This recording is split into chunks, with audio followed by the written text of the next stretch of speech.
সুন্দরবন পৃথিবীর সবচেয়ে বড় ম্যানগ্রোভ ফরেস্ট। আর ম্যানগ্রোভ ফরেস্ট হলো উপকূলীয় এলাকায় গঠিত এক ধরনের অরণ্য, যা লবণাক্ত বা আধা লবণাক্ত পানিতে জন্মে। এই বনগুলো সাধারণত নদীর মোহনা, উপসাগর ও সমুদ্র উপকূলে গড়ে ওঠে। এই বনে সুন্দরী, গেওয়া, গোলপাতা সহ নানা ধরনের গাছপালা জন্মে, যেগুলো শুধুমাত্র লবণযুক্ত পানিতে টিকে থাকতে পারে। এই ম্যানগ্রোভ বন শুধু গাছ নয়, এটা হাজারো বন্যপ্রাণীর বাসস্থান, উপকূলীয় ঝড় আর ভূমিক্ষয়ের বিরুদ্ধে এক প্রাকৃতিক ঢাল। ফাও আর ইউএনইপির রিপোর্ট বলছে পৃথিবীর 123টা দেশে ম্যানগ্রোভ বন আছে, কিন্তু এত বিশাল, এত বৈচিত্র্যময় সুন্দরবন আর কোথাও নেই। এই সুন্দরবনই এখন বিশ্বের সবচেয়ে বড় ম্যানগ্রোভ বন। বাংলাদেশ আর ভারতের মাঝখানে বিস্তৃত এই বন মূলত আমাদের দেশের খুলনা, বাগেরহাট আর সাতক্ষীরা জেলায় পড়েছে এর বড় একটি অংশ। এর ছোট একটি অংশ রয়েছে ভারতের পশ্চিমবঙ্গ রাজ্যে। সুন্দরবনের মোট আয়তন প্রায় 10,000 বর্গ কিলোমিটার, যার ভেতরে 6,000 বর্গ কিলোমিটারই বাংলাদেশের অভ্যন্তরে, আর বাকি অংশটুকু 4,000 বর্গ কিলোমিটার ভারতের পশ্চিমবঙ্গ রাজ্যে।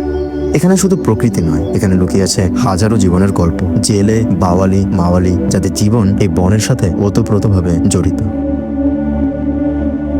এখানে আছে বিশ্ববিখ্যাত রয়্যাল বেঙ্গল টাইগার, হাজারো দুর্লভ প্রাণী আর একটি পরিপূর্ণ বাস্তুতন্ত্র, যা আমাদের জলবায়ু পরিবর্তনের বিরুদ্ধে প্রাকৃতিক ঢাল হিসেবে কাজ করে। কিন্তু এই বন আজ হুমকির মুখে। উন্নয়নের নামে একের পর এক প্রকল্প, কয়লাভিত্তিক বিদ্যুৎ কেন্দ্র, অবৈধ দখল এবং জলবায়ু পরিবর্তনের প্রভাব সুন্দরবনকে ধীরে ধীরে ধ্বংসের দিকে নিয়ে যাচ্ছে। দিন দিন অবৈধ শিকার, নদী দূষিত হচ্ছে, জলবায়ু পরিবর্তন আর শিল্পান্বয়নের কারণে এটি হুমকির মুখে। এই বন হারিয়ে গেলে কি ভয়াবহ বিপর্যয় নেমে আসবে তা কল্পনারও বাহিরে। আজকে যাচ্ছি ভয়ঙ্কর সুন্দর এই বনটিকে ঘুরে দেখতে। 2-3 দিনের ছোট্ট ট্যুরে আমরা ঘুরবো আন্ধারমানি, পাখির খাল, কটকা অফিস পাড়া, জামতলা সি বিচ, কচিখালি ডিমের চর, কচিখালি অফিস পাড়া, কচিখালিতে কিছু সময় ক্যানেল ক্রুইজে ও করঞ্জন।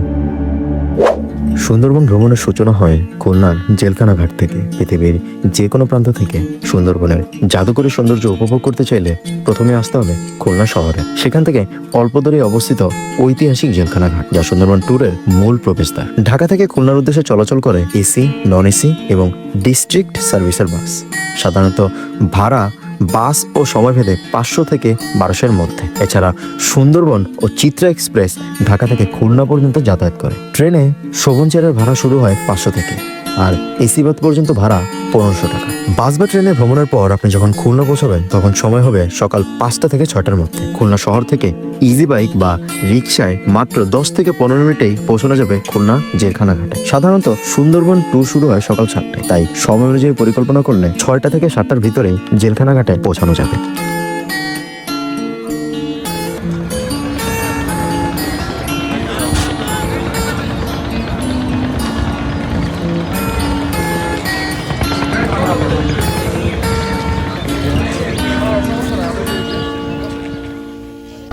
বাজে হচ্ছে সকাল 6:15। শিপে আমাদের আগে যোগাযোগ করা ছিল, তো আমাদের গাইডও এখানে আছে, তো বলে দিছে যে এখানে এসে গাইডকে কল দিতে হবে, দিয়ে আমরা যোগাযোগ করে দিচ্ছি আমরা কিভাবে কি করবো। আদা দিন লবঙ্গ দিয়ে দিচ্ছি সব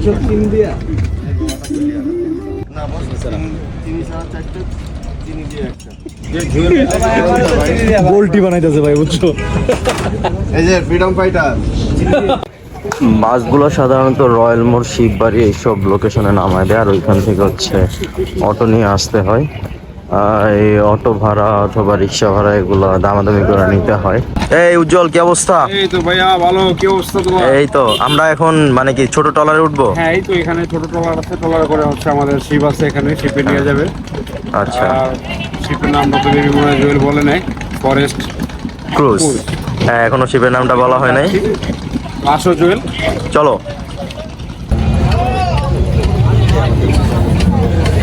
আর 19 জনের বিশাল এক বাহিনী নিয়ে আমাদের ভ্রমণ যাত্রা শুরু হচ্ছে। তো ধীরে ধীরে সবার সাথে পরিচিত হব। এখানে নতুন মুখ, পুরাতন মুখ অনেকেই আছে, ধীরে ধীরে আমরা সবাই পরিচিত হব। এটি বাংলাদেশের একটি সংরক্ষিত বনাঞ্চল হওয়াতে এখানে ভ্রমণের রয়েছে কিছু সরকারি নিয়ম ও নিরাপত্তা বিধি যা অবশ্যই মেনে চলতে হয়। সরকারিভাবে একা সুন্দরবনে ঢোকার কোনো অনুমতি নেই। প্রবেশের জন্য লাগে বন বিভাগের পারমিশন, নির্ধারিত গাইড আর নিবন্ধিত টুরিস্ট এজেন্সির সহায়তা। আমরা অনেক খোঁজাখুঁজির পরে এমবি ফরেস্ট ক্রুজার নামের একটি বাজেট ফ্রেন্ডলি শিপ খুঁজে পাই। সপ্তাহ যাচাই করে নিশ্চিত হয় আমরা আগেই কিছু টাকা অগ্রিম বুকিং করি। এই মুহূর্তে খুলনার জেলখানা ঘাট থেকে একটি ছোট ট্রলারে করে আমাদের নিয়ে যাওয়া হচ্ছে এমবি ফরেস্ট ক্রুজার জাহাজে, যেখান থেকে শুরু হবে আমাদের বহুল প্রতীক্ষিত সুন্দরবন ট্যুর। এটা হচ্ছে আমাদের শিপ, আমরা চলে আসছি। শিপের ভিতরে সবাই ঢুকতেছে আর ঢোকার শুরুতেই বলে দিছে হচ্ছে সবার জুতা খুলে নিবে আর ভিতর থেকে আমাদেরকে জুতো দেওয়া হবে। আমাদের শিপ চলা শুরু করছে আর আমাদের রুমগুলো একটু দেখাই। এটা হচ্ছে আমাদের রুম, এটা হচ্ছে 4 জনের বেডের জন্য। এটা হচ্ছে কাপল রুম আর এটা উইথ অ্যাটাচড ওয়াশরুম, আর এটার ওয়াশরুমটা হচ্ছে এটা, ভালোই হয়েছে, খারাপ না। এটা হচ্ছে আরেকটা কাপল রুম উইথ অ্যাটাচড ওয়াশরুম। আমাদের এই রুমে আছে ঝন্টু, জেপি রাজ, পল। এইটা হচ্ছে নিচের ফ্লোর আর ভিতরে একদম শেষের রুমটা হচ্ছে আমাদের আরেক ভাইদের। চলেন রুমটা দেখি। এখানে হচ্ছে এই রুম, এটা হচ্ছে মাসুদ ভাই, এটা হচ্ছে রাবি ভাই, আর এটা আমার বন্ধু পৈতাল। এটা হচ্ছে টপ ফ্লোরে আমাদের ডাইনিং লঞ্চ, এখান থেকে হচ্ছে আমরা আমাদের খাওয়া দাওয়া করব। এই হচ্ছে আমাদের হাফিজ ভাই, আমাদের ট্যুর অপারেটর, ওনার সাথে আমাদের কন্ট্যাক্ট হয়েছে। আন্দারমানিক প্রত্যেকটা স্পট নিয়ে যাবো পাখির পরে আমরা কটকার উদ্দেশ্যে রওনা দেবো। কটকায় গিয়ে রাত্রে স্টে করবো, সব অফিস পড়া দেবো। পরে আপনার নিয়ে যাবো আপনার জামতলা বিচ, প্রায় 4 কিলোর মতো আপ ডাউন। যেহেতু সবাই ইয়াং জেনারেশন আছে, আশা করি সমস্যা হবে। ওখান থেকে আসার পরে স্পটে যাবো সেটা কচিখালি। পৌঁছালে ওখান থেকে আপনার ডিমের চর একটা স্পট আছে, ডিমাকৃতি, গোলাকৃতি। আচ্ছা আচ্ছা। ক্লাস শেষে বিকেল টাইম আপনার কচিখালি অফিস পাড়াটা। আগামীকাল রাত সন্ধ্যা 7টা নাগাদ আমরা রওনা দেবো করমজলের উদ্দেশ্যে। লাস্ট স্পট পরদিন করমজল জল, সে আমাদের শেষ স্টপেজ। হ্যাঁ, দেখার মতো বাচ্চা হলে তাদের জন্য আরো একটু আকর্ষণীয়। করমজল শেষ করে আবার নর্মালি খুলনার উদ্দেশ্যে রওনা দেবো। মিনিমাম 5টা 5:30 নাগাদ পৌঁছা যাবো আমরা। তার আগে রাতে আপনাদের বারবিকিউ থাকতেছে, যে আনন্দ ফুর্তি করার জন্য নানান Activities। সবকিছু ডিটেলস থাকতেছে। সব মিলাই আর কি যাবো একটা সুন্দর বর নেওয়ার জন্য। আচ্ছা ভাইয়া, ঠিক আছে ভাই, থ্যাংক ইউ। পৃথিবীর ফুসফুসের অন্যতম আরেকটা অংশ হচ্ছে আমাদের সুন্দরবন, আর এই সুন্দরবনে হচ্ছে আমাদের ভ্রমণ যাত্রা শুরু হলো। এখন বাজে হচ্ছে 7:30। চলেন দেখানোর চেষ্টা করবো আসলে আমরা কিভাবে সুন্দরবনটাকে ধ্বংস করতেছি। অপশন নাই ঘোরার, কষ্ট ভরা বুক নিয়ে এই কথাটা বললাম আর কি। তারপরেও চলেন ঘুরি। প্রতিটা শিপের পিছনে হচ্ছে এরকম ছোট ছোট ট্রলার থাকে, আর এই ট্রলারগুলো দিয়ে হচ্ছে আমরা ঘুরবো।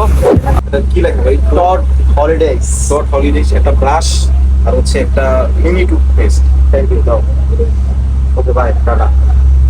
আমাদের সুন্দরবন ভ্রমণ শুরু হচ্ছে এমনি ফরেস্ট ক্রুজ শিপ দিয়ে। সুন্দরবন ট্যুর কতটা ভালো হবে সেটা পুরোপুরি নির্ভর করে একটি ভালো মানের শিপের উপর। সুন্দরবনের প্রায় সব ট্যুরই পরিচালনা করে এখানকার বিভিন্ন টুরিস্ট এজেন্সি। ভালো মানের শিপগুলোর বাজেট সাধারণত 10,000 টাকা থেকে শুরু হয়, আর শিপ যত বড় ও বিলাসবহুল হবে বাজেটও তত বাড়বে। আমাদের মতো যারা একটু বাজেটের মধ্যে সুন্দরবন ঘুরতে চান তাদের জন্য দারুণ অপশন হচ্ছে ফরেস্ট ক্রুজের এই শিপটি। এই শিপে মোট 40 জন টুরিস্ট উঠতে পারে। এই ট্রিপে আনুমানিক 35 থেকে 34 জন আছে, যার মধ্যে আমরাই 19 জন। শিপের উপরের ডেকের অংশটুকু আমরা ভাড়া নিয়েছি, নিচে নিয়েছি 3 জনের জন্য একটি রুম। আমাদের প্যাকেজ ফ্রি জনপ্রতি 11,000 টাকা। এই প্যাকেজের মধ্যে প্রতিদিনে 3 বেলা খাবার, সকাল বিকালের হালকা নাস্তা, এমনকি ব্রাশ, টুথপেস্ট, সাবান, শ্যাম্পু সব শীত থেকেই দেওয়া হবে। এছাড়াও বিনোদনের জন্য শিপে থাকছে ক্যারম, লুডো, উনো ইত্যাদি। পুরো যাত্রাটাই ধাপে ধাপে দেখাবো, তাই ভিডিও শেষ পর্যন্ত সাথে থাকুন আর দেখতে থাকুন আমাদের সুন্দরবন ভ্রমণ। আমাদের খাবারের আইটেম, আর এই হচ্ছে আমাদের রকুন ভাই, মিষ্টি, এগুলো সব সিরিয়ালে খাবার নিচ্ছে। এই যে একটা বড় ফকির, নোকিয়ার ট্যাগ লাগানো। সকালের নাস্তায় হচ্ছে আমাদের জন্য দিচ্ছে পেঁপে, মধু, এটা হইতেছে জেলি, আর এই হচ্ছে পৈতাল, ও হইতেছে মাত্র জুস ফালায় দিল, সাথে আছে কলা, ডিম, বাটার, রুটি। আমাদের হাসান ভাই, উনি হচ্ছে আমাদের গাইড। হাসান ভাই, আমরা আজকে কোথায় যাব? স্যার আমরা আজকে ফার্স্টে যাবো আন্দারমানিক। কতক্ষণ লাগবে ভাই এখন? এখান থেকে আমরা 11টা 11:30 ভিতরে পৌঁছাই যাবো। পশুর নদীর উপর দিয়ে আমাদের শিপ চলতেছে, আর ওই যে দেখা যাচ্ছে পাল তাপ বিদ্যুৎ কেন্দ্র। এই প্রকল্পটি একটি কয়লা ভিত্তিক তাপবিদ্যুৎ কেন্দ্র। এ ধরনের বিদ্যুৎ কেন্দ্রগুলো পরিবেশের জন্য অনেক ক্ষতিকর, বিশেষ করে যখন তা গড়ে ওঠে এমন জীববৈচিত্র্যের পাশে। পৃথিবীর কোথাও ম্যানগ্রোভ বনাঞ্চলের আশেপাশে এ ধরনের শিল্প স্থাপন করা হয় না, কিন্তু সুন্দরবনের একেবারে কোল ঘেঁষে গড়ে উঠেছে বিদ্যুৎ কেন্দ্র ও একের পর এক কলকারখানা। সুদূর ভবিষ্যতে হয়তো সুন্দরবনের প্রকৃতি অনেক প্রাণী আর থাকবে না। শুধু যে প্রকৃতি ও প্রাণী ক্ষতিগ্রস্ত হবে এমন না, এই অঞ্চলের মানুষজনও পড়বে ঝুঁকির মুখে। শ্বাসকষ্ট, চর্মরোগ, এমনকি ক্যান্সার সহ নানা অসুস্থতায় ভুগবে। বাজে 10:30 প্লাস। আমরা বিদ্যুতের পাশে দিয়ে যাচ্ছি। এটা হচ্ছে আমাদের শিপের ক্যাপ্টেন, আর ভাই হচ্ছে সহকারী ক্যাপ্টেন। হচ্ছে কোস্ট গার্ড, মানে বাংলার। এটা হচ্ছে আমাদের নৌবাহিনী, আর সামনেই হচ্ছে বন্দর, বাংলা বন্দর। সুন্দরবন মানে কি? সুন্দরবন মানে হচ্ছে ভরপুর খানা দ্বারা আমাদের হচ্ছে এখন স্ন্যাক্স দেওয়া হচ্ছে। এখন কথা বলার সময় নেই, এখন খেতে যাবো। আচ্ছা চলো স্ন্যাক্স এর জন্য আমরা যাই। আমাদের স্ন্যাক্স আইটেম কাওয়া খাচ্ছে, নে কাওয়া খাবি? দিব না। Apple, cake. ওদের পক্ষ থেকে আমাদের জন্য অফুরন্ত চা বাংলাদেশে দূরে চেয়েছিল দুইটাই। বাজে 12টা, আর আমরা 12টার নাস্তা শেষ করলাম। এখনো আমরা আছি হচ্ছে রূপসা নদীতে, আর আমাদের হয়তোবা পৌঁছাইতে আর 1 ঘন্টার মতো লাগতে পারে। আমরা ধীরে ধীরে সুন্দরবনের ভিতরে দিকে প্রবেশ করতেছি। গাছের গুড়া দেখা যাবে না। আমরা দেখতে পারবো সেটা বাটায় আমরা যাই, রিটার্ন করে সব। আমাদের শীত চলতেছে, বাজে হচ্ছে প্রায় 1:45, আর আমরা চলে আসছি আন্ধারমানিকের কিছুটা কাছাকাছি। তো দেখা যাক, আর কিছুক্ষণের ভিতরে পৌঁছে যাব। মূলত ট্যুরিস্টদেরকে এখানে কিছু স্পেসিফিক প্লেসেই ঘোরানো হয়, আর ওইখানকার ভিতর থেকে একটা হচ্ছে আন্ধারমানিক। বাকিটা আমরা ঘুরতে ঘুরতেই দেখি, বলি, আরো দেখানোর চেষ্টা করব। আন্দারমানিক সুন্দরবনের দক্ষিণ প্রান্তে সাতক্ষীরা লেজের কাছে অবস্থিত, যেখান থেকে সুন্দরবনের গভীর জঙ্গল শুরু হয়। এখানকার পরিবেশ অনেকটা রহস্যময় ও ঘন অরণ্যে ঘেরা, তাই নামও হয়েছে আন্দারমানিক, অর্থাৎ অন্ধকারে ঘেরা অপরূপ এক জায়গা।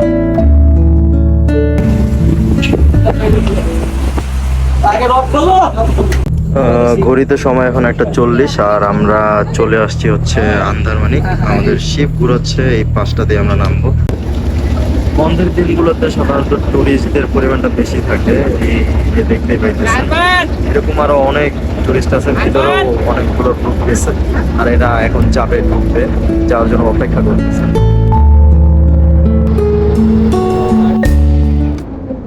সবাই নামতেছে শিপ থেকে। আমাদের আস্তে আস্তে প্রায় 6 ঘন্টার মতো সময় লাগলো। এটা হচ্ছে আন্দারমানিক ইকো ট্যুরিজম কেন্দ্র, আর পাশেটা হচ্ছে ওয়াচ টাওয়ার। আমরা ডান দিক দিয়ে ঢুকতেছি, আমাদের গাইড আছে সামনে। আমরা চলে আসি আন্দারমানিক, আর আন্দারমানিকে আমাদেরকে কি কি দেখাবে এটার ব্রিফ দিচ্ছে রবিউল ভাই। চাঁদপাই রেঞ্জের আজকের দিন প্রথম এবং একমাত্র স্পট। এখানে মূলত আমরা বন, মানে বনের ভেতরটা, সুন্দরবনের প্রধান হচ্ছে সুন্দরী গাছ। সুন্দরী গাছের বনের ভেতরটা কেমন, এইটা আমরা এখানে আমাদের শুধু দেখার। এখানে হয়তো আমরা বন্যপ্রাণী দেখতে পাবো না, কিন্তু বনের যে পরিবেশটা এইটা আমরা এখানে দেখবো। আর আমাদের এই যে আমাদের ডান দিকে দেখেন যে লম্বা করে পাতা, এটার নাম হচ্ছে গোল পাতা। সুন্দরবনের কিছু নামের সঙ্গে মানে ঠিক উল্টা পাবেন, মানে যেটা বলছে তার উল্টা হচ্ছে। যেমন গোল পাতা বলছে, কিন্তু পাতাটা লম্বা। হচ্ছে গোল, এই গোল ফল থেকে গোল গাছ মানুষ পাতা ব্যবহার করে, এই জন্য বলে যে গোল পাতা গাছ। তারপরে যে গাছটা আছে ওই যে একটু লম্বা, ওটা হচ্ছে কেওড়া গাছ। এই কেওড়া গাছের পাতাটা হচ্ছে কি সুন্দরবনের হরিণের প্রধান খাবার। এই কেওড়ার বন আমরা সুন্দরবনে যেখানে পাবো সেখানে আমরা হরিণ দেখতে পাবো, এবং এটা সব সময়। যার জন্য এখানে কেওড়া গাছটা আমরা দেখতে পাচ্ছি না, যেন হরিণ আমরা এই মুহূর্তে দেখতে পাচ্ছি না। এর পাশে যেটা আছে যে গোল একটু চ্যাপটা করে ফল, এটা হচ্ছে ছইলা। এটা কেওড়ারই আর একটা প্রজাতি, একই। ওটা পাকলে খাওয়া যায়। সুন্দরবনে এই দুইটা গাছের ফল পাকলে খাওয়া যায়, কেওড়া এবং ছইলা। এটা হচ্ছে বলা গাছ। এটা হচ্ছে কি অরিজিনালি অন্যান্য গাছগুলো তো উপরের দিকে বাড়ে, কিন্তু বলা গাছের বৈশিষ্ট্য হচ্ছে মাটির উপর ভর করে ছাড়ের মতো বাড়ে, মানে উপরের দিকে ওঠে না বেশি, মাটিতে ভর করে বাড়ে। এবং এর বৈশিষ্ট্য যখন এর ফুল ফোটে তখন এটা হলুদ কালার থাকে। আস্তে আস্তে যখন ফুলটা পূর্ণত পেয়ে যায় তখন এটা গোলাপি কালার হয়ে যায়। তখন একই গাছে গোলাপি এবং হলুদ 2 কালারের ফুল দেখা যায়। এটা এবং সুন্দরবন অধিকাংশ গাছের ফুল ফোটে হচ্ছে মার্চ মাসে, যেহেতু আপনার 1 এপ্রিল থেকে সুন্দরবনের জন্য মধু আহরণ শুরু হয়।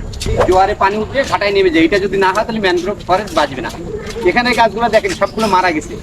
এটা মারা গেছে হচ্ছে কি, এটা জলবদ্ধতার কারণে মারা গেছে। কারণ আমাদের এই যে ইকো ট্যুরিজমটা যখন করছে তখন চারিদিক থেকে একটা রাস্তা তৈরি করছে। রাস্তা তৈরি করার জন্য এখানে যে পানিটা, বৃষ্টির পানি, এটা বের হওয়ার কোনো পথ ছিল না। যার জন্য এর যে শ্বাসমূলগুলো আছে এটা যদি সার্বক্ষণিক পানিতে ডুবে থাকে তাহলে ও শ্বাস বন্ধ হয়ে মারা যাবে। মানে এই যে শ্বাসমূলটা ম্যানগ্রোভ ফরেস্টে একটা বৈশিষ্ট্য যে দেখ শ্বাসমূল থাকবে, এই শ্বাসমূলটা জোয়ার ভাটা পানিতে মানে ওঠানামা করতে হবে, মানে পার্মানেন্টলি যদি মানে থেকে থাকে সেটা বালু হোক বা পানি হোক তাহলেও মারা যাবে, এই জন্য এই গাছগুলো মারা যাবে। হয়তো বা সুন্দরবনে এসে অনেকে বলতে পারেন যে সুন্দরবন আসলে কী দেখার আছে। এখানে ভাই অসংখ্য গাছ আছে, অসংখ্য প্রাণী আছে, বৈচিত্র্যময় এদের জীবনধারা, এখানকার বৈচিত্র্যময় পরিবেশ আর প্রতিবেশ যেগুলোর ভিতরে সার্বক্ষণিক যুদ্ধ করে এখানকার প্রাণীগুলো আসলে টিকে আছে। জঙ্গলের ভিতরে আমরা একদম প্রবেশ করতেছি। সামনে হচ্ছে আমাদের ট্যুরিস্ট আর কিছু ফরেনার্সও দেখা যায়। জোয়ারে যখন গাছের মানে গোড়াটা পানিতে ডুবে যায় তখন ওইটা দিয়ে ও শ্বাস প্রশ্বাস নিত। এরকম বয়সে একটা গাছ হতে প্রায় 100 বছর লেগে যায়। 100 বছরে ঠিক কতটা মোটা হয়েছে এটা আপনি দেখলে বুঝতে পারছেন। মানে সুন্দরী গাছ খুব স্লো বাড়ে, হ্যাঁ, কাঠটা খুবই শক্ত কাঠ এবং এই কাঠের আরেকটা বৈশিষ্ট্য যে অন্যান্য কাঠ তো পানি লাগলে নষ্ট হয়ে যায় তাড়াতাড়ি, কিন্তু সুন্দরী গাছ পানিতে আপনি চুবাই রাখলে ওই জিনিসটা অনেক দিন ভালো থাকে, বেশি দিন ভালো থাকে পানিতে। এই জন্য আগের দিনে নৌকা বা ট্রলারগুলা এই সুন্দরী কাঠ দিয়ে তৈরি হয়। এই সম্পূর্ণ আন্ধারমানিকে হচ্ছে সুন্দরী গাছটার পরিমাণ বেশি, যেই জায়গাটাতে লবণাক্ত পানির পরিমাণ বেশি থাকে সেই জায়গাটাতে হয় না। তো আন্ধারমানিকে এই জায়গাটাতে সম্ভবত লবণাক্ত পানির পরিমাণ কিছুটা কম, যার কারণে এখানে সুন্দরী গাছের সংখ্যাটা অনেক বেশি। এছাড়াও আরও কিছু গাছ আছে, গেওয়া গাছ আছে, যেই গাছটা হচ্ছে এই কাগজ ছাপানোর জন্য মূলত ব্যবহৃত হয়। হচ্ছে আমার বন্ধু মেহেদি, ও অনেক দিনের ইচ্ছা ছিল আমাদের সাথে ট্যুর দেওয়ার, তো এটা ছিল ওর প্রথম ট্যুর। এর আগের বার অনেকবার ও ট্যুর দিতে চাইছে কিন্তু পারে নাই। তো প্রথম ট্যুরটাই হচ্ছে অসাধারণ একটা জায়গাতে আর অসাধারণ একটা পরিবেশে, এর মাঝখান দিয়ে আমরা যাচ্ছি। বন্ধু কেমন লাগতেছে তোমার? অনেক শান্তি লাগতেছে, অনেক পিসফুল, তারপরে অনেক মেমোরিজ ক্রিয়েট হচ্ছে। থ্যাংক ইউ দোস্ত এরকম সুন্দর একটা ট্যুর অ্যারেঞ্জ করার জন্য। নদীটা দিয়ে আসছে, এটা নদীটার নাম ছিল পশুর নদী। আর এটা হচ্ছে কি পশুর গাছ, সুন্দরবনের সব থেকে মূল্যবান গাছ। মূল্যবান এই জন্য বলা হয় সুন্দরবনের যে গাছগুলো আছে তার মধ্যে সব থেকে ভালো ফার্নিচার হয় পশুর কাঠ দিয়ে। মানে এই কাঠের ভেতরে কালারটা এরকম চকলেটের মতো, যেটা আপনার আর্টিফিশিয়াল কোনো রঙও করা লাগে না এটা দিয়ে ফার্নিচার করলে। যার জন্য এই গাছের সংখ্যাটা কিন্তু আমরা কম দেখতেছি, যেহেতু এটা দিয়ে ফার্নিচার করা যায়। এই জন্য আগে তো বন বিভাগ সরকারিভাবে নিলামে গাছ বিক্রি করতো, ওই সুন্দরী গাছ কাটতে এসে পশুর গাছ কেটে নিয়ে চলে গেছে।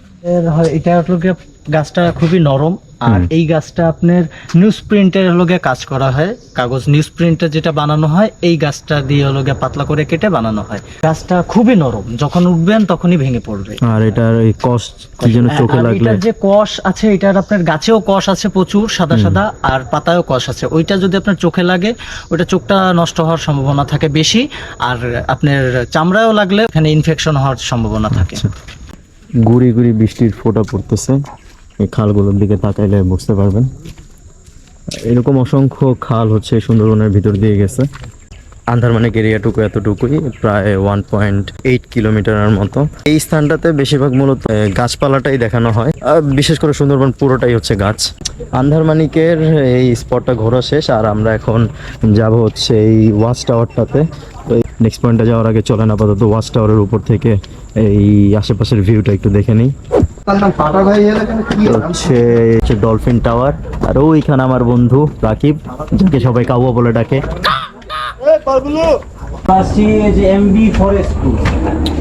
ওর হচ্ছে ওর এক ছোট ভাইয়ের সাথে এখানে দেখা হয়ে গেছে এলাকায়, এই জন্য বিয়েতে ওর সাথে দেখা হয়েছে, পরিচিত হয়েছে, এখন কথা বলতেছে। আমাদের শিপগুলো দাঁড়ায় আছে আর আমরা ঢুকছিলাম হচ্ছে এই পাশটা দিয়ে এই কেওড়া বনের ভিতরে। সম্পূর্ণ বিস্তৃত এই বনটা হচ্ছে বেশিরভাগই সুন্দরী গাছের। আন্ধারমানিকের এই পাশটুকু, এই ওয়াচ টাওয়ারটা থেকে হচ্ছে আশেপাশে সম্পূর্ণ ভিউ পাওয়া যায়। আর আমরা বের হয়েছি হচ্ছে ঠিক এই সাইডটা দিয়ে, সম্পূর্ণ দিক দিয়ে ঘুরে আমরা হচ্ছে এই সাইডটা দিয়ে বের হয়েছি। এইখানে এই যে পুকুরগুলো দেখা যাইতেছে এগুলো হচ্ছে মিঠা পানির পুকুর। সাধারণত এই পুকুরগুলোতে পানি জমে হচ্ছে বৃষ্টির পানিগুলো, আর এখান থেকেই আশেপাশের যারা আছে এরা হইতেছে এখানকার পানিটা ব্যবহার করে থাকে, কারণ আশেপাশে লবণাক্ত পানির পরিমাণটা তুলনামূলক বেশি। আন্দারমানিক সুন্দরবনের ভেতরের একটা জায়গা, যা এখনো অনেকের অজানা। এখানে না আছে বড় বড় দোকান, না আছে লোকের ভিড়, বরং আছে নদীর পার ঘেঁষে একটা শান্ত ট্রেল, ঝিরঝিরে হাওয়ার শব্দ। যারা শুধু ছবি তোলার জন্য ঘুরতে না যান, বরং প্রকৃতির নিঃশব্দতা অনুভব করতে চান, আন্দারমানিক তাদের জন্য এক অন্যরকম অভিজ্ঞতা। নিঃশব্দ, নির্জন, কিন্তু ঠিক ততটাই জীবন্ত। আন্ধারমানিকে প্রায় ঘন্টাখানেকের মতো ঘোরায় আর আশেপাশে সব কিছু মিলায়, কারণ এইখানে শুধুমাত্র জঙ্গলের ভিতরে ওই রাস্তাটুকু দিয়ে হাঁটায় নিয়ে যায়, আর গাছপালাগুলো দেখায় হচ্ছে এখানকার গাইড যারা আছে তারা। ভাই আমাদের দেশে মানে টুরিস্ট অনেক কম, বুঝছো? তো সুন্দরবনে মোটামুটি ভালোই আসে, পিছনে আছে দেখো। আজকের দিনে শুরু আর শেষ দুটো ছিল আন্ধারমানিককে ঘিরে। আন্ধারমানিক ঘোরার পর আমরা রওনা হই পক্ষীর খালেতে, কিন্তু দুর্ভাগ্যজনকভাবে সেদিন খালের ভিতরে প্রবেশ নিষিদ্ধ ছিল। দুই পাশে দুইটা লাল নিশানা আছে, আর ঢোকার সুযোগ নেই। মানে এখন এখানে নিষিদ্ধ করে দিচ্ছে, ছোট খালের মধ্যে ঢোকা যাবে না। ওই যে লাল ফ্ল্যাগ টাঙা দিছে, ওই খালগুলাতে ঢোকা যাবে না। তবে আমরা কটকা কুচিখালিতে যে ছোট অন্য জায়গায় ছোট খালে ঢুকে যাবো, ওখানে প্রবলেম অবৈধ কাজ করে মানুষ, যে কারণ ওই খালের মাথায় চলে যায়, যে হরিণ শিকার করে। পক্ষীর খাল সুন্দরবনের চাঁদপাই রেঞ্জের একটি সরু জলপাত। এটি সংরক্ষিত এলাকা হওয়ায় পাখির আবাসস্থল হিসেবে বিশেষভাবে গুরুত্ব পায়। শীতকালে পরিযায়ী পাখিদের জন্য এটি অন্যতম আশ্রয়স্থল। তবে খালের ভেতরে প্রবেশ করতে চাইলে আগে থেকে বন বিভাগের অনুমতি লাগতে পারে। তাই যারা পক্ষীর খালের প্রকৃত সৌন্দর্য দেখতে চান তাদের উচিত ভ্রমণের আগে সংশ্লিষ্ট কর্তৃপক্ষের সাথে যোগাযোগ করা। আচ্ছা, এই যে আমরা এই যে গোল পাতার ফলটা দেখা যাচ্ছে এখান থেকে, ওই যে ফলগুলো দেখেন, ওই যে কাঁদির থেকে ওই যে মাঝখানে, এটা হচ্ছে গিয়ে গোল।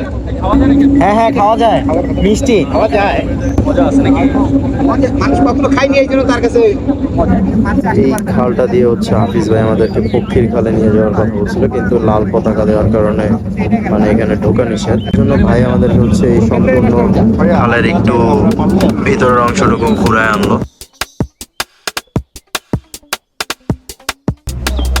মানে হচ্ছে ব্যাপক খানা দানা, ভর্তা, সবজি, একটা মাছ আছে আর একটু মাংস খাওয়া শুরু করছে। মোছা ভর্তাটা বেশি ভালো হয়েছে। হাফিজ ভাই অল টাইম আমাদের সাথে প্রস্তুত। আল্লাহ থাকবো। খুলনার ঐতিহ্যবাহী মিষ্টি। এটা কি ভাই? পেট খারাপ হইব। সুন্দরবনে এখন গুড়ি গুড়ি বৃষ্টি হচ্ছে, মোটামুটি ঝুম বৃষ্টি বলা চলে। ওরে ওরে, আজকে হচ্ছে নভেম্বরের 29 তারিখ, বৃষ্টি সুন্দরবনে ইমাজিন করি নাই। সুন্দরবনে বৃষ্টি হওয়ার কারণটা হতে পারে যে ন্যাচারাল এনভায়রনমেন্ট, গাছপালা। বাট আজকে সারাদিন মেঘলা ওয়েদার, খুব সুন্দর ওয়েদার, বৃষ্টি পড়তে থাকে। প্রায় 5টা বেজে যাচ্ছি, ছুটে চলেছে কটকার দিকে। সাথে আজকে রাতটা থাকার কথা। জন্য আছে সাদা ভাত, বেগুন ভাজি, সবজি, এটা হচ্ছে পোয়া মাছ, আর এখানে আছে রোস্ট। জন্য পানীয় হিসেবে আছে স্প্রাইট। দুর্ভিক্ষের কারণে এখানে আইসা হাজির হচ্ছে আমরা। উন্নত মানের বগি দেখাইছে আমাদের। I not everything is okay. I did contested. ঠিক আছে, বাই, টাটা।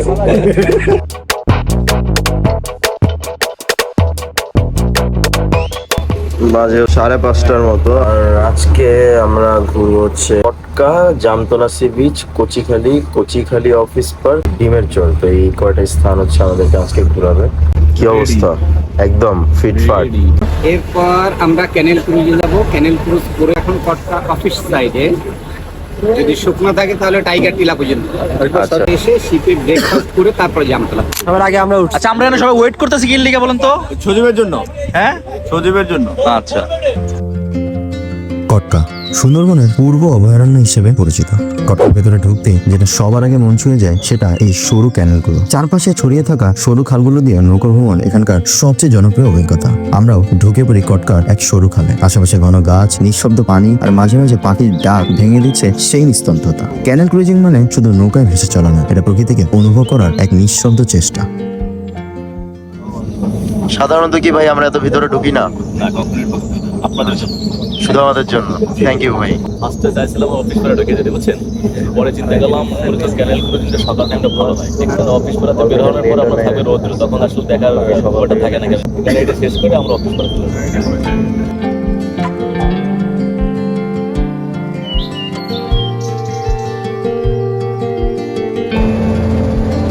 অফিস করা, এই যে আপনার এই যে টাওয়ারটা দেখতেছেন, এটা টেলিটকের টাওয়ার। এখানে গেস্ট স্টেশন যেটা এটার করে দেওয়া হয়েছে আর কি। মানে যোগাযোগ এটা তো অফিসিয়ালি আপনাদের টোটালি যোগাযোগ বিচ্ছিন্ন করে ভাই। এটা কি সুন্দরবনে একমাত্র টাওয়ার ভাই? হ্যাঁ, সুন্দরবন একমাত্র টাওয়ার, টেলিটক টাওয়ার। একটু সামনের দিক থেকে আমরা আমার বন্ধু, এই যে আমার বন্ধুরা। চলে আসছি কটকা অফিস পার্কের দিকে, আর এখানে সবাইকে একসাথে হচ্ছে আমাদের রবিউল ভাই ঘুরায় দেখাবে। পিছনে কিছু ছাগল পাগল এগুলা যেখানে মন চায় সেখানে ছবি তুলে, ওই যে দেখেন আর একটা, মানে ছবি তোলা ছাড়া এগুলোর কোনো কাজ নেই। আর এই যে একটা আছে কাউয়া, বাজে হচ্ছে 7টা। চলো আসো, ওদেরকে আসলে এরকম খাবার দাবার দেওয়াটা ঠিক না। ভাইয়া আমরা বানরগুলোরে কোনো প্রকার খাবার না দেই।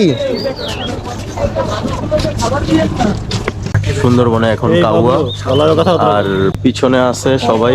আমরা এখন কটকা অফিস পার্কের জঙ্গলের ভিতরে। ওইটা হচ্ছে রাব্বি ভাই, তো উনি সচরাচর ট্যুরে আসে না, বিজনেস পারপাসে ঢাকার বাইরে থাকে হ্যাঁ ম্যাক্সিমাম সময়। উনি খুবই ভালো মানুষ। থাক আমরা বাদে দিয়ে বাদ।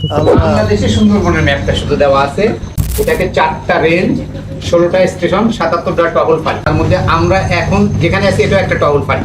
এবং এই যে নাম্বারগুলো দেখতেছেন, এই নাম্বারগুলো হচ্ছে কম্পার্টমেন্ট নাম্বার। আগে আমাদের বন বিভাগ থেকে সুন্দরবনের গাছ নিলামে বিক্রি হতো এই কম্পার্টমেন্ট ধরে ধরে, এক একটা কম্পার্টমেন্টে এক এক বছর গাছ বিক্রি হতো। আমরা এখন অবস্থান করতেছি 6 নম্বর কম্পার্টমেন্ট, যেটা দেখেন একেবারে সাগরের মুখে।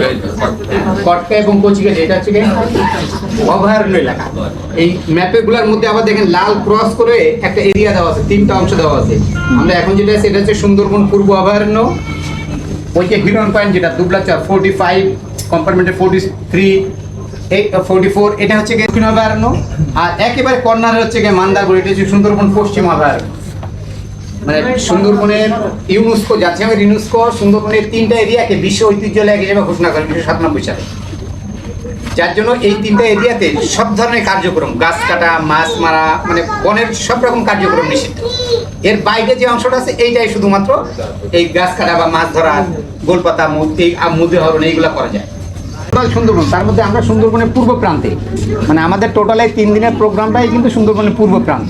আর বাকি সুন্দরবনটা দেখেন পশ্চিমে পড়ে আছে, ওই সাইডে যেটা ওটা হচ্ছে রায়মঙ্গল নদী, ওই নদীর ওই অংশটা হচ্ছে ইন্ডিয়ান সুন্দরবন।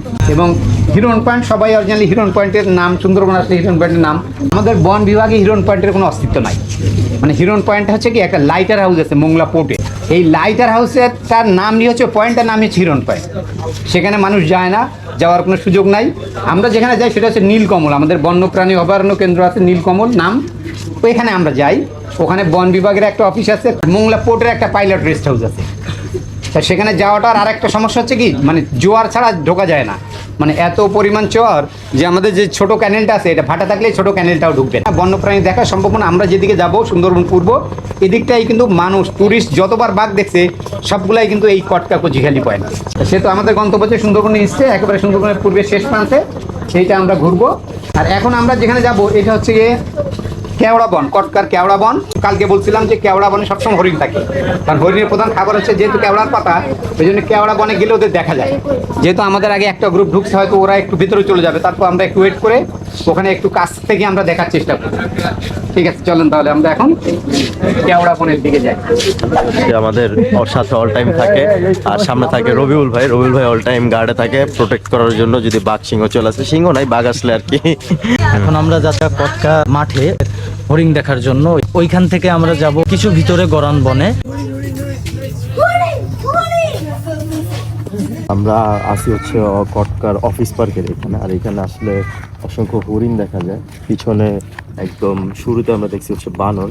দেখবেন যে ওই টুরিস্টদের দেখলে এরা ধারে কাছে চলে আসে খাবারের জন্য। তাদের ভিতর থেকে সম্ভবত একজন বানরকে একটা খাবার দিয়ে দিচ্ছিল। এই জিনিসটার জন্য একটা ব্যাপার হয়, চোরা কারবারি যারা আছে, যারা চোর হরিণ শিকার টিকার করে বাজেভাবে, তারা হইতেছে এই টুরিস্টদের এই কারণে হরিণগুলোও হয়তো বা ভাবতে পারে যে খাবার দিবে, তো ওরাও এই ট্র্যাপে পড়ে যায় আর অটো শিকার হয়ে যায়। নিজেরাই যেটার জন্য আমরা দায়ী। আপনি ওই জায়গাটাতে দেখেন হরিণের শিংগুলোর মাথায় দেখে মনে হবে যে চামড়া লাগা আছে। হরিণ আছে যেটা এক কালারের, যেটাকে বলে বার্কিং ডিয়ার, মায়া হরিণ। হ্যাঁ, ওটার কালার হচ্ছে গিয়ে এক কালার, ছাগলের মতো। মানে এর কালারটাই, শুধু সাদা স্পটটা থাকে না, কিন্তু সেটার সংখ্যা খুব কম। এখানে সাধারণত টুরিস্টদেরকে দেখানোর জন্য এই কিছু টুরিস্ট কোম্পানিও গাছপালা ডালপালা ভাঙিয়া দেখা দেয়, আর হরিণগুলো ওইগুলো খাইতে আসে। এই ব্যাপারটারই একটা বাজে দিক আছে, যেটা হইতেছে চোরা কারবারিরা কাজে লাগায়। বিশেষ করে তারা ওই টুরিস্টদের মতোই আসে, তো হরিণগুলো তো ভাবে যে খাবার দাবারে দিবে, হ্যাঁ, তো এই জন্য আসে, আইসাই পড়ে যায় ট্র্যাপে। তো আমরা যারা টুরিস্টরা আসবো, আমরা চেষ্টা করব যে হরিণ বানর এই প্রাণীগুলোকে আমরা কিছু না দেওয়ার, কারণ এরা ওয়াইল্ড, এরা প্রকৃতি থেকেই হতেছে খাবারটা পেয়ে থাকবে। এখন এই টাইগার টিলায় যদি আমাদের যেতে হয় তাহলে হয়তো কিছুটা কাদাও হতে পারে, যেহেতু এই যে জোয়ারের পানি উঠছিল এখনো জমে আছে পানি। এখন আপনারা যদি এইটা মানে এই কাদাটাকে মেনে নিয়ে যেতে চান তাহলে আমরা যাবো। হ্যাঁ, আর যাওয়ার জন্য সব থেকে ইয়ে হচ্ছে কি, আমরা যে সঙ্গে যেহেতু ছোট বাবুরা আছে, আপুরা আছে, আমরা সবাই একসঙ্গে থাকবো। কারণ ওই যে টাইগার টিলা নাম শুনতেছে, মানে যেহেতু বুঝতেই পারছেন এটা বাঘের জন্য করা, সেহেতু বাঘ বনের কোথায় আছে কেউ আমরা জানি না, সেহেতু আমরা সবাই একসঙ্গে খুব ক্লোজে থাকবো। কারণ বাঘের হয় কি, অনেক মানুষ একসঙ্গে দেখলে ও নিজেই দূরে সরে যায়, এটা হচ্ছে সব থেকে বড় শক্তি। এই জন্য আমরা কেউ আলাদা হবো না, এই জায়গাটা ছত্রভঙ্গ হওয়া যাবে না, মিলনবন্ধ শাড়ি বন্ধ করতে হাঁটাটাই বেস্ট। যেখানে হরিণ সেখানে বাঘ থাকবেই না মিরাজ, হরিণের সাথে বাঘের একটা সম্পর্ক আছে। কটকার আমরা যাইতেছি হচ্ছে টাইগার গার্ডেনের দিকে, আর এই দিকটাতে যাওয়ার জন্য একটু কিছুটা চুপচাপ থাকা লাগতে হয়, কারণ হরিণ অথবা কোনো প্রাণী বাঘ টাঘ যদি থাকে শব্দ শুনলে হচ্ছে এরা চলে যায় আর কি, আশেপাশেও থাকে না। সুন্দরবনে যারা হরিণের মাংস অবৈধভাবে খায় এরা কিন্তু অধিকাংশ শুকরের মাংস বেশি খায়। কারণ আমাদের মানে যখন বন বিভাগ যখন গোপন সংবাদে এই চোরা শিকারীদের কাছ থেকে মাংস উদ্ধার করে, এটাকে প্রথমে আমাদের আগারগাঁয়ে একটা ফরেন্সিক ল্যাব আছে, সেখানে টেস্টের জন্য পাঠানো হয়। হরিণের মাংস হলে এটা কেস হবে, হরিণের মাংস না হলে কেস হবে না। তা আমাদের প্রায় 50%-এর বেশি রেজাল্ট আছে শুকরের মাংস। মানে যারা চোরা শিকারী এরা শুকর শিকার করে হরিণ বলে চালায় দেয়, হরিণের মাংস বলে লোক মানুষের কাছে নিয়ে বিক্রি করে। একেবারে যে হরিণের মাংস পায় না তা না, আবার অনেক সময় হরিণ ওরা তো ফাঁদ পেতে ধরে, ফাঁদ পেতে ধরলে হরিণ হয়তো দেখা যায় 2-3 ঘন্টার মধ্যে মারা যাবে, কারণ ও তো বাঁচার জন্য ছোটাছুটি করবে। আর ওরা ঝুলে যায়, যখন ওই ফাঁদটা আটকা পড়ে তখন শূন্যে ঝুলে যায়। তো ওই জেলে তো আসছে 3 দিন বা 5 দিনের জন্য, ও তো ওই মানে ঘুরে এসে ফাঁদে দেখলো যে একটা মরে পড়ে আছে, ও কিন্তু ওইটাকে নিয়েই আবার লোকালয়ে এইভাবে চুরি করে বিক্রি করবে। তো সেহেতু হরিণ যারা খান তারা হয় মরাটা খাচ্ছেন অথবা শুকরের মাংস খাচ্ছেন, কিন্তু হালালভাবে হরিণের মাংস অরিজিনালি খাওয়ার সম্ভাবনা খুব কম, নাই বললেই চলে। এই চোরা কারবারির পরিমাণ এখানে কি রকম, বেশি নাকি? মানে যতদিন মাছের পাশ মানে জেলেরা যতদিন ঢুকবে ততদিন আপনি এই ক্রাইমটা বন্ধ করতে পারবেন না। জেলেরা অনেকাংশে জড়িত এটার সাথে। কেউ হরিণ শিকার করতে আসে না, যে জেলে ওই এসে গোপনে এই কাজটা করে, কারণ ও তো পারমিশন নিয়ে আসতেছে, বৈধভাবে ঢুকে অবৈধ কাজটা করে। আচ্ছা, আমরা এখন কিন্তু বনের মধ্যে ঢুকবো, এই জায়গাটা আমরা ক্লিয়ার দেখতে পাচ্ছিলাম, যার জন্য অনেক দূর থেকেও ক্লিয়ার, কিন্তু এখন আমরা যেখানে ঢুকবো এখানে কিন্তু খুব কাছ থেকেও দেখা যাবে না, ঘন বন। এই জন্য আমরা সবাই আবারও বলতেছি সবাই খুব ক্লোজে থাকবো, কেউ পেছনে না পড়ি, আস্তে আস্তে যাই, ক্লোজে থাকবো, সারিবদ্ধভাবে থাকবো, আর এই তোমরা দুজন পিছনে থাকো, ফার্স্ট নিয়ে আসবো, গ্যাপ রাখবো না। আমাদের হাফিজ ভাই অল টাইম অ্যাক্টিভ ইনশাআল্লাহ ভাইদের জন্য আমার। হ্যাঁ, আমরা অসাধারণ একটা ভাইকে পাইছিলাম, আমরা অনেক খোঁজাখুঁজির পরে অবশ্য পাইছি। আপনাদের নতুনত্ব কিছু দেয়ার। হ্যাঁ, সেটাই ভাই। মানুষ দেখছে, মানুষ দেখা ভয় এখন জঙ্গলের ভিতরে ঢুকে যেতেছে। শ্বাসমূলের মাঝখান দিয়ে আমরা হেঁটে চলেছি একদম ঘন জঙ্গলের ভিতরে। সামনে আছে রাসেল, তার সামনে রবিউল ভাই দ্য সেভিয়র, পিছনে আছে বাঘ আর সিংহ। সিংহটা সামনে বেটা, কেশওয়ালা সিংহ, কেশওয়ালা সিংহ, সিংহটা দেখা। সমুদ্রের পানি থেকে লবণ চাষ হতো এরকম বনের মধ্যে, এরকম ওরকম উঁচু, এখানে অনেকগুলো আছে এই কটকাতে, যেহেতু এখান থেকে সাগরটা খুব কাছে। এটা 20-25 জনের একটা গ্রুপ এরকম বনবাসী, যেটা আমরা শুনছি আগে দিত, এটা পানিশমেন্ট স্বরূপ তাদের বনে পাঠিয়ে দিত, এখান থেকে তারা বেরও হতে পারবে না। এখন এখানে কি করবে, ওই লবণ চাষ করাতে এদের দিয়ে এই মাটির পাত্রে করে সমুদ্রের পানি থেকে লবণ কালেক্ট করে সেটা আবার শুকায়, ওই লবণটাই হতো। সেই মাটির হাড়িগুলো ভেঙে এখানে এই টিলাগুলো যতগুলো টিলায় যাবেন প্রতিটা টিলাই এরকম এই মাটির হাড়িগুলো দেখা যাবে। মানে মানুষজনের আনাগোনা ছিল এই জায়গাটাতে। ওই যে মানে punishment ও স্বরূপ আচ্ছা আচ্ছা আচ্ছা আচ্ছা, বনবাসের ব্যাপার সেবার বাংলা সিনেমায় আমরা যা দেখছি। আমরা বনবাস যাই দেবো, তোর লগে কারে দিব। হচ্ছে দুইটা কাজ হয়, একটা হচ্ছে এখানে মিষ্টি পানি বর্ষায় জমে থাকে, এই পানিটা বন্যপ্রাণী খায়, আবার যখন জলোচ্ছ্বাস হয় তখন এই উঁচু স্থানে বাঘ বা হরিণ ওরা আশ্রয় নিতে পারে। গত বছরই এটা করা। আর আগের কিছু টিলা আছে যেটা আরেকটা রুটে, সেটা আমরা যদি যেতে চান তাহলে আমরা ওই পথ দিয়ে বের হয়ে যাব। এটা মিষ্টি পানি, মানে বন্য প্রাণীর জন্য, মানে ওদের তো পানীয় জলের কোনো উৎস কৃত্রিম ভাবে এইগুলো পুকুর খনন করে ওদের পানীয় জলের ব্যবস্থা করা হচ্ছে। বর্ষার পানি জমে আছে। পশু পাখিগুলো যেগুলো আছে বন্যার সময় যাতে এখানে আশ্রয় নিতে পারে। আর এই এরকম অনেকগুলো ছোটখাটো মিঠা পানির পুকুর সরকারিভাবে করে দিছে, যাতে বন্যের পশু পাখিরা মিঠা পানির যোগান পায় খাওয়ার জন্য। জঙ্গলের একদম ভিতর দিয়ে আমরা যাচ্ছি, এক পয়েন্ট দিয়ে ঢুকলাম আর আমরা ওই পাশের আর একটা পয়েন্ট দিয়ে বের হবো। এই যে এখানে যেরকম উঁচু উঁচু কিছু জায়গা আছে না, তো এই জায়গাগুলোর ভিতরে হইতেছে বাঘ আসা থাকে মাঝে মাঝে। যেহেতু জঙ্গলের ভিতরে দিকে প্রবেশ করতেছি, তো এই জায়গাটাতে বাঘের আনাগোনার ব্যাপার স্যাপার থাকতে পারে। রবিউল ভাই আছে, উনি বললো যে সবসময় একসাথে থাকতে, কারণ দুর্ঘটনার মাঝে কি হবে না হবে বলা যায় না। গন্ধ আসছে, বাঘ আছে, কথা এরকম গন্ধ থাকে। ভাই কথা না বলি আমরা প্লিজ। আপনি গন্ধ পেয়েছেন? মানে খুব কাছে হয়তো কোথাও আছে এই গন্ধটা, এই দিকে হ্যাঁ, এখানে একটা উটকো গন্ধ আছে। আমাদের রবিউল ভাই প্রস্তুত, যে কোনো হামলাকারীকে তিনি প্রতিহত করতে পারবে।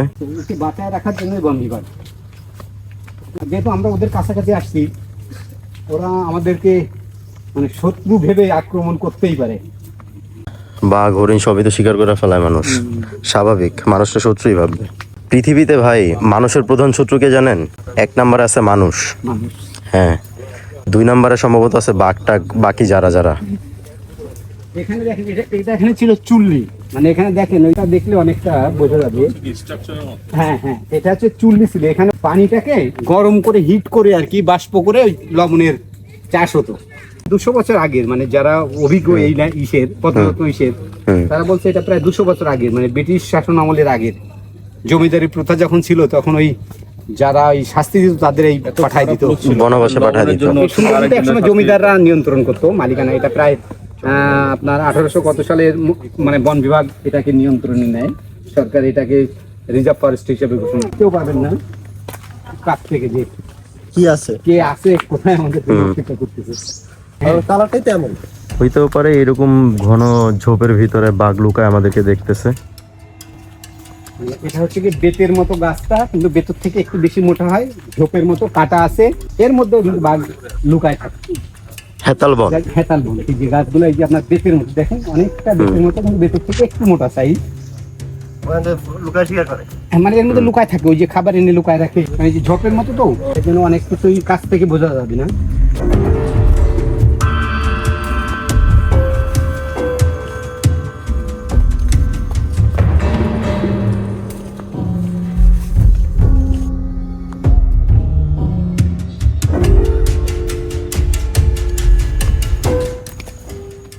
সম্পূর্ণ বনটাই হচ্ছে এরকম শ্বাসমূল দিয়ে ভরা।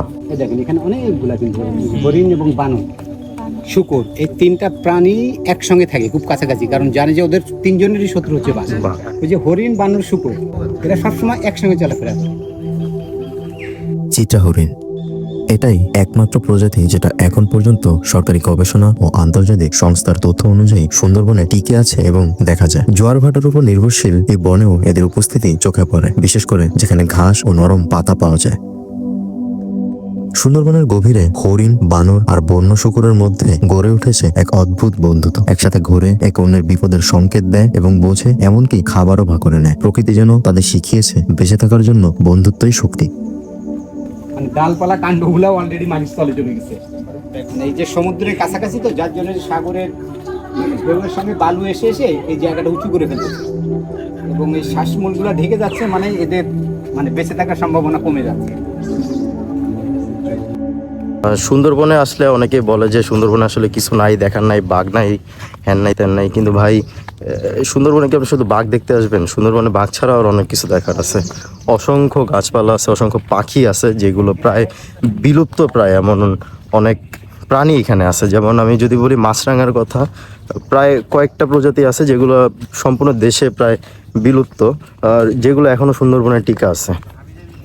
এই সম্পূর্ণ এলাকাটুকু হচ্ছে কর্দমাক্ত, কারণ জোয়ার ভাটার জন্য প্রতিনিয়তই পানি হচ্ছে আসা যাওয়ার ভিতরে থাকে। এখানে অনেক জীবন্ত প্রাণী দেখতে পারবেন, কারণ জোয়ারের সময় প্রাণীগুলো এখানে আসে। আর যেগুলো হইতেছে এখানকার অন্যান্য পশু পাখির খাবারের একটা ভালো সুব্যবস্থা করে দেয়। এই যে শামুক, তো এই শামুকগুলো কিন্তু একদম জীবিত। জোয়ার ভাটার কারণে এখানে অনেক শামুক আপনি দেখতে পারবেন, এই যে এখানে যেগুলো আছে, আর অসংখ্য শামুক আছে, এগুলো সবগুলো জীবিত। এগুলা উপরে চলে আসে, আসার পর এগুলা নামতে পারে না, যখন চলে যায় পানি তখন এগুলো থাকে থাকে তারপরে এই জায়গায় যখন রোদ পরে জায়গায় মারা যায় কেমনগুলো আচ্ছা এখানে অন্যান্য পাখি টাকি এরা এসে পাখিরা খায়? এসে খেয়ে ফেলে সেগুলো।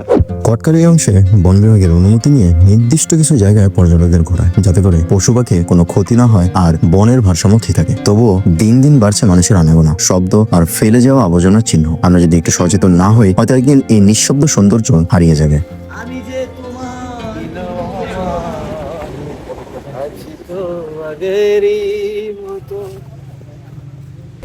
মাথা ঘুরে বইরে যাবো।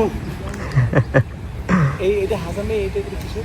এই আপনার বন বিভাগের লোকে অফিস, এই একটা ওই একটা। হ্যাঁ আগে ছিল আপনার এইখানটায় আপনার ভিতরে যাচ্ছে। হাসান ভাই আপনার ওই গোসল করতেছিল খুলনা ইউনিভার্সিটির আর হলো গিয়া কুয়েটের হলো গিয়া 11 জন মিক্সড আসছিল গ্রুপ। হ্যাঁ ওইখানে আপনার জামতলা সি বিচে যখন কটকা নামছিল, কটকা নামার পর ওইখানে গোসল করছিল, তা চরে পড়ে গেছিল, তাদের কোনো হদিস পাওয়া যায়নি। রাস্তাতে গেছেন ভাই? আমাদের মানে কটকাটটা এখানেই শেষ। এখন আমরা গিয়ে নাস্তা করে কোন দিকে রওনা দিব? তারপর আপনার ইসে যাবে, পিছে যাবে জামতলা সি বিচে। বন্য প্রাণীর পরিবেশের ভারসাম্যতা বজায় রাখার জন্য এখানে টেলিটকের একটাই মাত্র টাওয়ার আছে, তাই না ভাই? আর কোনো কোম্পানির টাওয়ার নাই। আর এখানে তেমন একটা নেটওয়ার্ক পাওয়া যায় না, শুধুমাত্র টেলিটক ছাড়া। টেলিটকেরটাও খুবই কম। প্রবেশ করছিলাম এই সাইডটা দিয়ে ভাই, আর আমরা ব্যাক করলাম এই পাশটা দিয়ে। পুরো জঙ্গল ভিতরে হ্যাঁ, যে ওইখানে কিছু বানর আছে, যে বানরগুলোর সাথে বানরগুলো মজা নিতেছে। মানে এই যে যারা আছে এরা মূলত মজা নিতেছে এদের সাথে। টুরিস্টরা হইতেছে যখন এদেরকে খাবার দেয়, হ্যাঁ, এই প্রসেসের ভিতরে হইতেছে এরা অভ্যস্ত হয়ে গেছে যে টুরিস্টদের খাবার দেয়। আর যখনই খাবার টুরিস্টরা এদেরকে না দেওয়ার ফলে হইতেছে এরা যে অ্যাগ্রেসিভ হয় আর অ্যাটাক করে মানুষের উপর। খাবার দিলে তো প্রবলেম, বনের খাবার খাবে না। হ্যাঁ, এটা হচ্ছে ওয়াইল্ড প্রাণী। তো এদের তো মনে করো আমরা যদি যেই হাবিজাবি খাবারগুলো দেই, এগুলো এদের জন্য উল্টা খারাপ। এরা মূলত প্রকৃতি থেকে খাবারগুলো গ্রহণ করে থাকে। এই গুলি করে দিমু বন্দুক আছে।